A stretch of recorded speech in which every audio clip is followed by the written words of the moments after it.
I mentioned in a previous video that I'll explain what this plastic thing is on the roof, on the ceiling. Well, as per the thumbnail, this is my solution for a low cost in-workshop spray booth.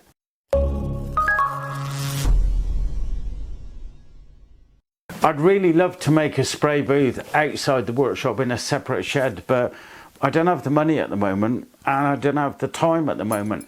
So this is what I've come up with to enable me to spray the job that I'm currently doing. On this particular job, I need to be able to spray quite a large number of MDF pieces with white acrylic paint. And I really don't want white acrylic paint going dry spray and overspray going all over the kit that's in the workshop. So I've come up with this solution to make myself an in-workshop spray booth. Now, as I just mentioned, I didn't have an awful lot of budget for this. In fact, I wanted to try and do it for less than 100 quid, which I've achieved. And I really wanted to be able to find as easy a way as possible. I'm not going to say an easy way, but as easy a way as possible to drop it down, unroll it, and to roll it back up again. That being said, this is not something that I intend to do on a regular basis. I'm not going to start making things every week where I need to spray, because this would become an absolute nightmare.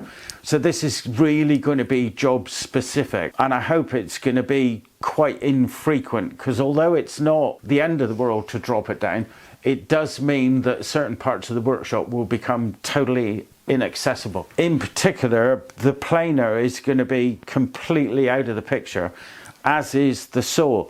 In fact, there is an argument to say that I can't do anything even outside the spray booth that's going to generate dust, but I may be able to do the odd little thing. So obviously I'll be occupied spraying the majority of the time. It's the dry time that's going to become a bit of a nuisance. But if it's infrequent, then it shouldn't be a problem. So let me show you what my solution is. So I started by cutting down some old ply and MDF that I had left over into 30mm strip, and then I glued two pieces together and screwed it as well for good measure to make myself a relatively substantial bearer pole for the visqueen to go around. I then took said piece of ply or MDF and I cut another little block of MDF to act as a spacer, and then I slid that into the top of the plastic, the visqueen, which I'd looped around, and screwed it to the ceiling. So you can see the little standoff blocks here and here, and I wanted to stand it off so that I had room to pass a piece of hook and loop, a bit of Velcro tie wrap over the top, so that when I rolled it up I could attach it nice and easily, which also allows me to just take the tie wrap off and drop it down into place. I say nice and easily, it is relatively easy. There's a bit of stretching and grunting that goes on.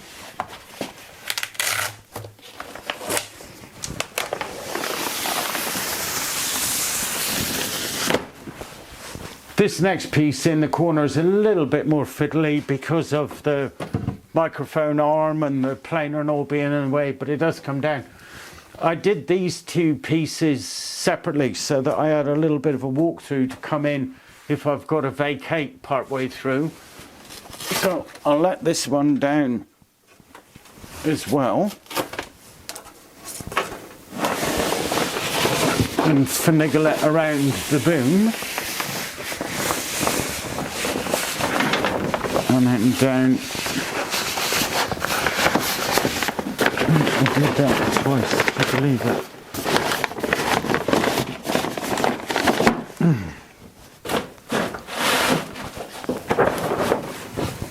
So that's those two, not bad at all. Now the back wall, arguably the worst, because I've got to lean over the planer to undo the Velcro strap.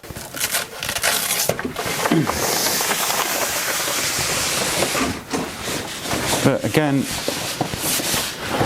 not that much of a major issue, I suppose.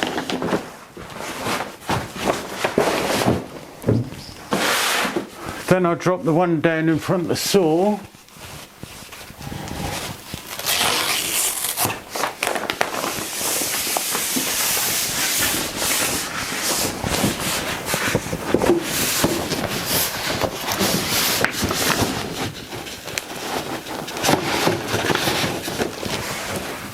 And then finally this one,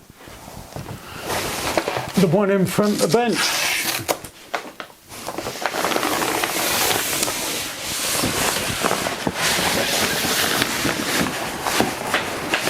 And here we are inside my temporary spray booth, complete with products being sprayed, just to further prove my point.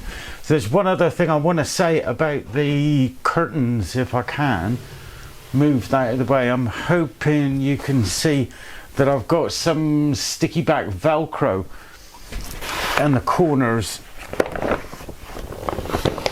just to close up those gaps so that I don't get the overspray seeping out into the back of the workshop. And I've got the same in this corner over here, so I can literally pull that up over to there, stick it there, and away I've got something akin to a slightly better seal. I think I'm going to end up putting some more Velcro on the corners.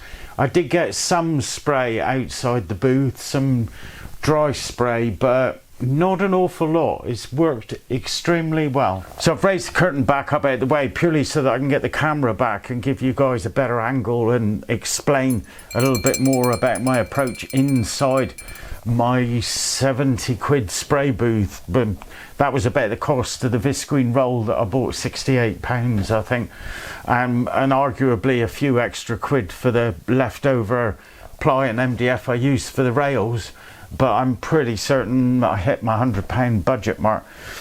Anyway, inside the spray booth, so there is limited room, admittedly, but what I've done is utilised an old Lazy Susan that I had with a couple of boards, top and bottom, on top this Stanley trestle table affair, so I can spin the item that I'm spraying around, get to all sides, and that also allows me to direct the overspray at one of the curtains as opposed to one of the corners, so I can again minimize any overspray that gets out into the workshop. And then once the item that I'm spraying is done, then I can pick it up and pop it over there again on a couple of trestles. And to spray these, I know they look like cabinets, but they're actually drawers from a understairs storage solution, which is why they're so deep. They're 800mm deep, 300mm tall, 600mm wide.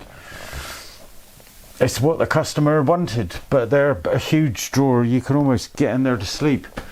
The next thing I've got to do is to spray a lot of smaller panels. I've got about 40 odd panels to spray, which is going to require me to get a bit more creative with my drying rack. It's the drying that's the issue, not the spraying.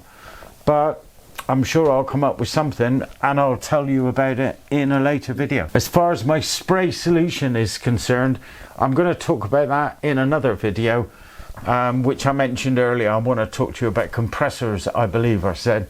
Well, it might be better to say I want to talk to you about a spraying solution. And I'm extremely happy with the one I've got, so I'll tell you about that in that video.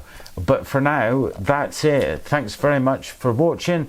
Any comments or observations you've got about how I could improve my temporary spray booth would be welcome. Please leave your comments below. Thanks very much and see you next time. Ta-ra.